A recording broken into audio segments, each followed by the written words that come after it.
Okay, guys, let's talk about therapy. And let me preface this by saying this is my experience, so just take it for what it is, take it for its entertainment value. Throughout my entire public schooling, I was always referred to the school psychologist. I was in speech therapy up until 5th grade. My brother was just a year and a half older, and he was really smart, like super smart in the gifted and talented program. And what they failed to recognize is that he was actually on the spectrum. So I attribute some of the attention that I got because my brother was close in age, and they kind of like were waiting to see what was wrong with me. Plus, I would never talk in class, and I had debilitating anxiety, which didn't have a name then, and I would hysterically cry and throw up. I needed a change of scenery. Now, something to make note of. This was happening in the late 80s, 90s, when I was doing this school psychologist in elementary school.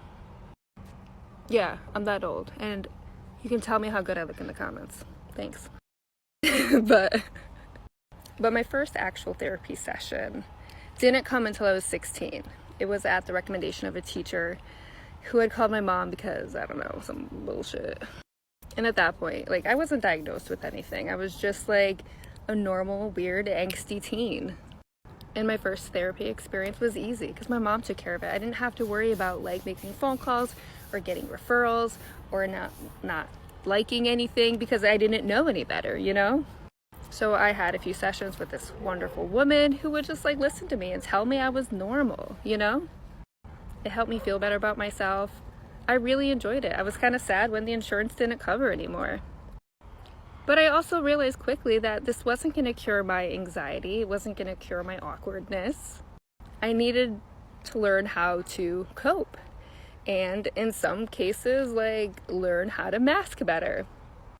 And over the years, you know, therapy has evolved. So there are always more things to learn on your journey.